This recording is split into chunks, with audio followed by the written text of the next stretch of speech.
Muhammadin wa ala alihi wa sahbihi ajma'in. Pertama-tama mari kita panjatkan puji dan syukur atas kehadiran Allah Subhanahu wa taala. Karena berkat rahmat dan limpahnya kita semua masih diberikan kesempatan untuk hadir pada pagi hari ini. Kemudian salawat serta salam dan umat kita aturkan kepada Nabi junjungan kita, yaitu Nabi Muhammad SAW. Pada kesempatan kali ini kita akan membahas topik yang sangat berkaitan dengan dunia bisnis. Teman-teman, pada penasaran nggak sih sahabat kita adalah hari ini? Melalui presentasi saya hari ini, kita akan lebih memahami tentang keterampilan manajemen. Sebelum itu, izinkan saya untuk memperkenalkan diri. Perkenalkan nama saya Nadia Citra. Saya dari kelas 1C PGSD dengan NIM 24014101. Di sini kita akan membahas materi mengenai keterampilan manajemen yang diangkat oleh Bapak Adi Juliansa SMMNH. Dan sebelum itu saya akan menyampaikan sebuah pantun. Teman-teman bisa catat kan? Bunga mawar berwarna merah. Cakep. Mawar bayu senang lebat. Cakep. Selamat datang di pagi yang cerah. Semoga hari ini penuh dengan berkah. Nah, pada kesempatan kali ini, teman-teman penasaran nggak sih sama apa itu keterampilan manajemen? Kalau pada penasaran, kita akan membahas keterampilan manajemen. Jadi, keterampilan manajemen itu dapat diartikan sebagai suatu ilmu dan seni yang digunakan untuk mencapai tujuan melalui usaha yang dilakukan oleh orang lain. Keterampilan manajemen merupakan kemampuan yang diperlukan dalam rangka melaksanakan tugas-tugas manajemen yang efektif dan efisien.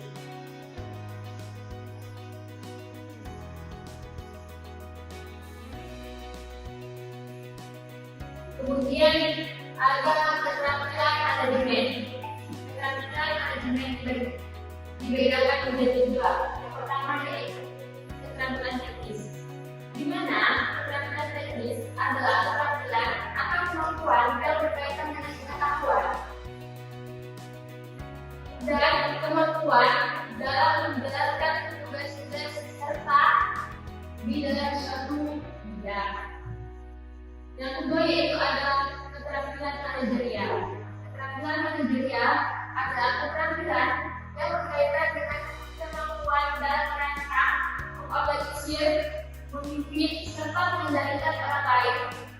Berikut sumber daya yang dimiliki untuk mencapai suatu organisasi.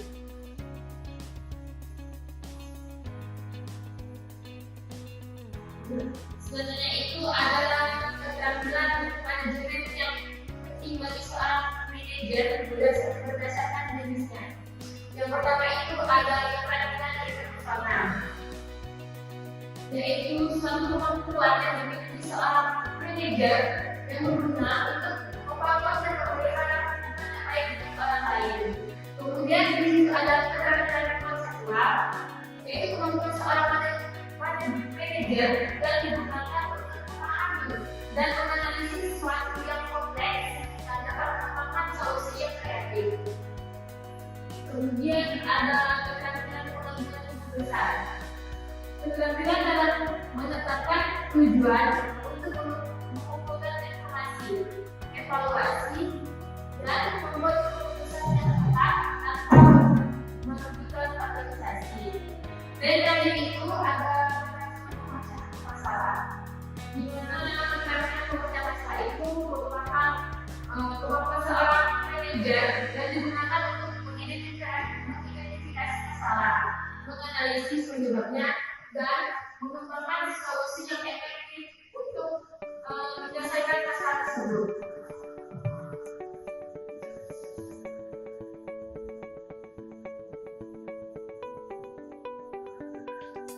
Selanjutnya dalam keterampilan manajemen pastinya ada planning atau perencanaan.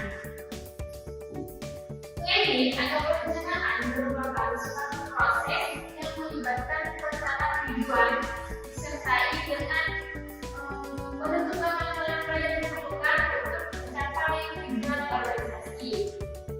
Adapun langkah-langkah dalam perencanaan yaitu yang pertama kita itu harus menetapkan tujuan. Kemudian apabila tujuannya sudah tahu, kita harus mengumpulkan informasi. Kemudian setelah informasi sudah terkumpul, kita harus mengidentifikasi sumber daya.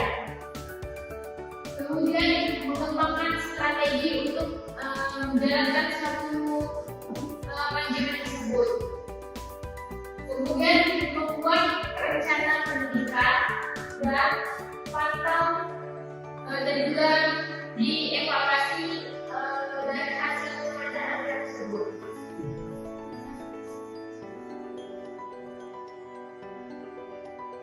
Baiklah, selanjutnya ada pengawasan. Pengawasan artinya sebuah proses yang bertujuan untuk memastikan bahwa kegiatan-kegiatan organisasi itu berjalan sesuai dengan perencanaan yang direncanakan sebelumnya. Jenis-jenis pengawasan itu ada 4. Yang pertama yaitu pengawasan pencegahan, di mana pengawasan ini bertujuan untuk mencegah terjadinya kerentanan dari rencana. Kemudian ada pengawasan korektif, di mana pengawasan ini bertujuan untuk mengatasi penyimpangan dari rencana yang telah dibuat juga. Kemudian ada pengawasan internal yang dilakukan oleh pihak internal organisasi seperti komisaris atau dewan pengawas. Dan terakhir yaitu ada pengawasan eksternal yang dilakukan oleh pihak eksternal organisasi seperti auditor eksternal, jurnalis maupun masyarakat luas.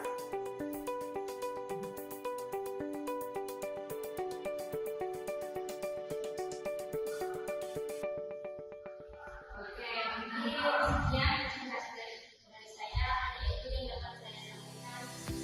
Apabila terdapat salah kata atau tidak semua, saya minta maaf sebesar-besarnya karena saya manusia biasa dan sebelum untuk presentasi dari ini saya akan menyampaikan kesimpulan dari materi yang saya sampaikan tadi. Jadi manajemen itu dapat diartikan sebagai suatu dan sumber yang digunakan untuk mencapai tujuan perusahaan atau organisasi. Keterampilan manajemen itu dibagi menjadi 2, yaitu keterampilan teknis dan keterampilan manajerial.